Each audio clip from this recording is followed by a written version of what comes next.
Hi guys, Diceman Ed here and welcome back to my channel. We have Opus 8 just around the corner and many stores running pre-release events this weekend. I thought I would produce a quick video going over some tips and advice on how to do well at your pre-release events. Now just bear in mind this is all my own opinion and there are many factors involved in deck building and playing at a pre-release.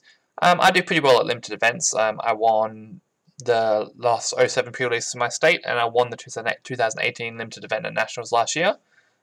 So yay. And while I'm not an expert, it certainly can't hurt to think more about how to win limited events. This is targeted at beginning to intermediate players of the game, but hopefully everyone else can get something out of this too. Some of these tips are extensive and some are just little things to help you get along. But with that, let's get started. Just a quick note on rule changes for pre-release events. You've received 6 packs of Opus 8 to build your deck in the tournament. You can build your deck from 40 to 50 cards, so you don't need to use every card that you pull. Also, backups can be played off any element CP, but everything else needs the correct CP to be paid, so that includes forwards, monsters, summons, abilities, etc. You also only need to deal 6 points damage to your opponent to win, so bear in mind that some stores might do things slightly differently, so just check with them before you start your tournament. So, tip number 1, open up all your packs at once. That might sound a little bit strange, but just some people do it individually and it takes a little longer, but basically open up all your packs, then separate all the cards into elements. I also separate them into forwards, backups, summons and monsters, and as you're doing this I tend to also put my hero and legend rarity cards on the side, as they often would be the core cards for the deck that you build, but not necessarily. This saves time. Getting bogged down opening each pack individually takes quite a bit longer, and you're more inclined to stop and check your cards and get excited about what did you pull. So you can kind of hold off on that excitement until you start building your deck. Tip number 2, don't expect to be able to build a deck with only 2 to 3 elements in. Typically you will have to go a minimum of 3 and most likely many more. This is completely normal. Often you will get a couple of highly desirable forwards for each element and they're good enough to splash that element in just for those couple of forwards. That's okay as well. Though I would say if you only have 1 or 2 cards of a particular element, I wouldn't put them in just because you're going to find it hard to play them, but try to keep it to a minimum of 6 to 8 cards of any element if you're going to have to splash something in. Also bear in mind that because you can use CP for any backup, or Rainbow CP for whatever backup you want to play, you can basically put in whatever nice backups that you pull. So if you pull say a Luna Freya from this set, you can just basically put it in there without having any other water cards in there, that's absolutely fine. Tip number 3, understand that the playstyle is very different in pre-release. Removal is hard to get, and many decks may only pull a couple of removal pieces, especially when there's a lot of specific ones in this set as well. This inherently makes forwards more valuable, and aggressive styles of play can reward you much more frequently than in constructed tournaments. Place the burden of removal on your opponent, and if they can't handle your forwards, you will certainly win. Particularly with what has been spoiled so far, the summons either requiring 4 backups to use, so Bahamut and Raiden for example, or having restrictions on element, with the new Leviathan and Rammer needing multiple water characters or lightning backups to be effective.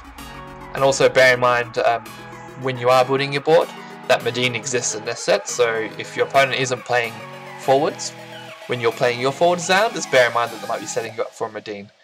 On that note as well, just simple on-curve forwards can also become much more valuable, and whatever non-restrictive removal you get is also really priceless.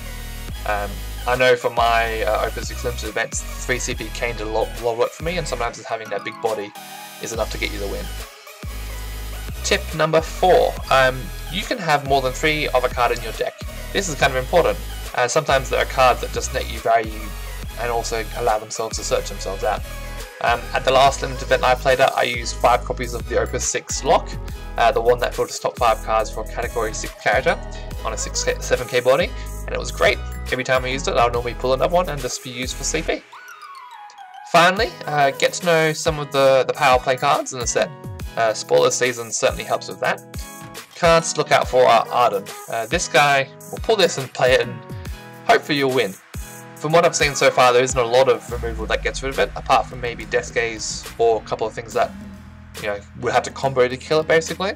But every time they break one of their characters to attack through him, he nets you value, and it's pretty unlikely that they can remove or drop his power in that situation.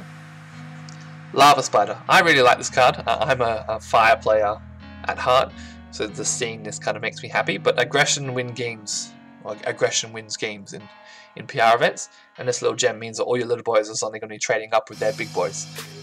Just be careful that they lose the power after the attack, and it can sometimes, if you can give something first strike, especially Lightning seems to have a couple of options this set with the new Summer and Jinai, you'll have a good time with this boy.